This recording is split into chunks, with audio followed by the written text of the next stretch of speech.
Mr. Jasson's story, from silent struggle to speaking success. You know, Mr. Jasson might begin, a thoughtful look on his face. Learning English was a real mountain to climb for me. For a good 3 years, I felt like I was stuck in the foothills, just looking up at this enormous peak I couldn't reach. I diligently attended classes, memorized vocabulary lists until my head spun, and could ace grammar quizzes. I understood a fair bit of what I read and heard, but when it came to actually speaking, my mouth just seemed to freeze. It was incredibly frustrating. I'd sit in conversation classes, my mind racing to translate every sentence before I dared to open my mouth. By the time I had formulated a response, the conversation had moved on. I felt like an outsider, always on the periphery, unable to truly connect with others in English. Sometimes, I'd even feel a pang of embarrassment when people would switch to our native language out of pity or impatience. I tried everything I could think of, more grammar books, more vocabulary apps, even trying to mimic dialogues from movies, which felt incredibly awkward. Yet, the fluency I craved remained elusive. It was like I had all the individual pieces of a puzzle, but I couldn't quite fit them together to form a coherent picture when I needed to speak. Doubt started to creep in. I wondered if I was simply not cut out for learning languages. Then, something shifted. It wasn't a sudden epiphany, but more of a gradual realization through a combination of things I started doing differently. It was like I finally found the right tools to climb. Mr. Jasson's advice, paving the path to fluency. Looking back, Mr. Jasson would continue, leaning forward with newfound confidence. I realized that my initial approach was too focused on the rules of English and not enough on actually using it. If I could go back and give my younger self advice, and indeed anyone struggling like I did, here's what I'd say are the keys that finally unlocked my speaking ability. Speak, speak, speak. Don't wait for perfection. This was my biggest hurdle. I was so afraid of making mistakes that I barely spoke at all. But the truth is, mistakes are inevitable and essential for learning. I started forcing myself to speak, even if it was just a few broken sentences with a language exchange partner I found online. The more I spoke, the less daunting it became. The fear slowly started to fade as I realized people were generally understanding and supportive, even with my errors. Focus on communication, not flawless grammar. Initially, I was so caught up in trying to construct grammatically perfect sentences that I lost the flow of conversation. I learned to prioritize getting my message across, even if it wasn't always textbook English. Over time, as I spoke more, my grammar naturally improved through exposure and practice. Immerse yourself. Make English a part of your daily life. I started actively surrounding myself with English. I switched my phone language to English, watched movies and TV shows in English, initially with subtitles and without, listened to English podcasts during my commute, and even tried to think in English whenever I could.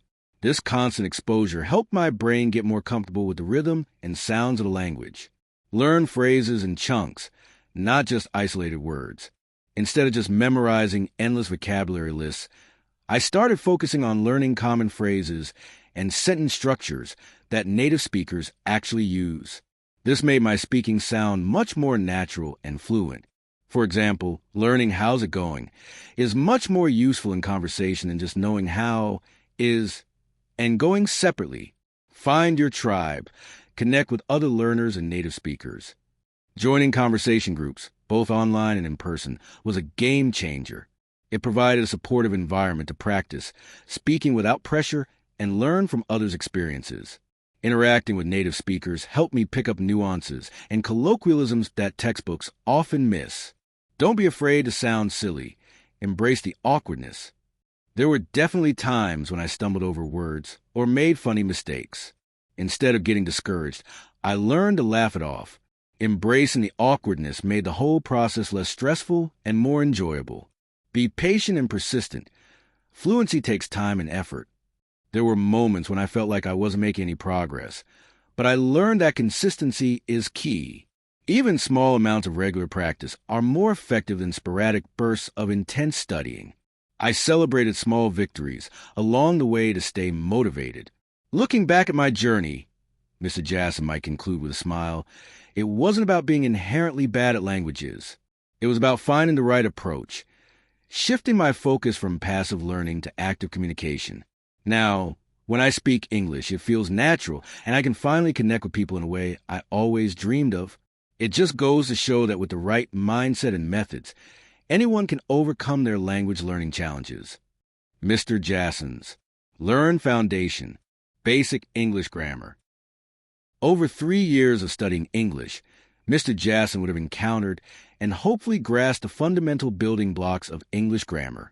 This likely included parts of speech, understanding the different roles words play in a sentence; nouns, words for people, places, things, and ideas, e.g. student, school, book, happiness; pronouns, words that replace nouns, e.g. he, she, it, they, I, me; verbs, words that describe actions or states of being, e.g. learn, speak, is, was.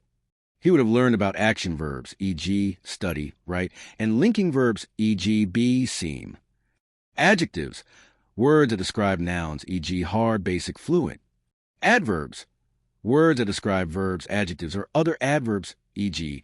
diligently, really, quickly; prepositions, words that show the relationship between a noun or pronoun and other words in a sentence, e.g. about, in, on, after; conjunctions, words that connect words, phrases, or clauses, e.g. and, but, or because; interjections, words that express strong one emotions, e.g. wow, oh. 1. www.answeryou.com. www.answeryou.com. Sentence structure, learning how to put words together to form meaningful sentences. Subject verb object SVO structure, the most common sentence structure in English, e.g. he learns English. Understanding phrases, groups of related words without a subject and verb, and clauses, groups of related words with subject and verb.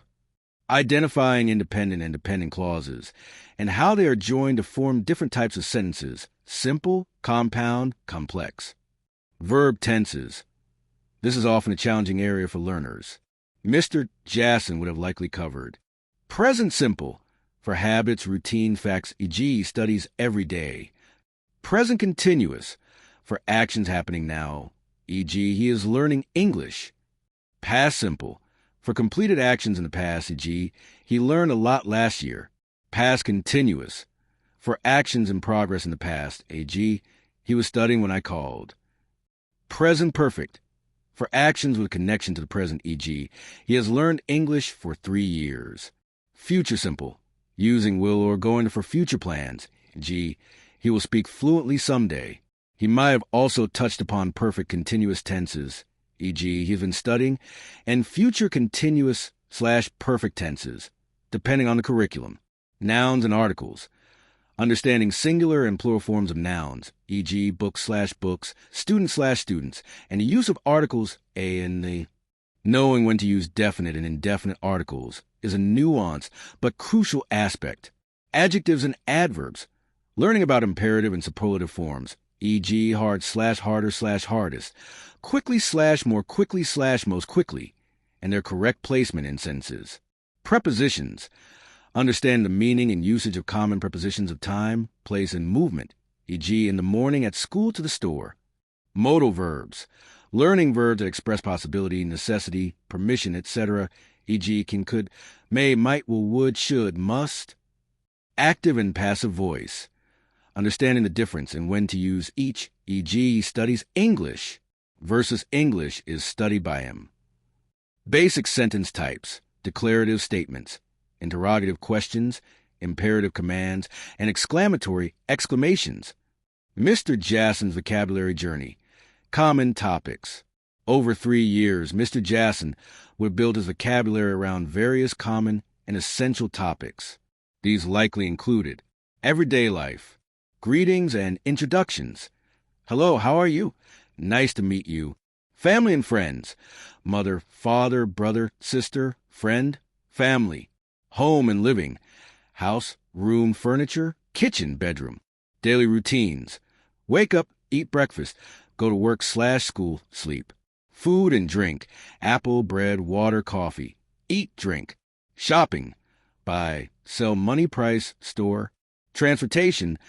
Car, bus, train, bicycle, travel. Personal information. Name, age, nationality. What's your name? I am from. Hobbies and interests. Read, play sports, listen to music, watch movies. Feelings and emotions. Happy, sad, angry, excited. Health and body. Head, hand, sick, healthy, doctor. Education and work. School/university. Student, teacher, class, lesson, study. Work/job. Work, job, office, colleague, salary. Time and dates. Days of the week, months of the year. Numbers, telling time.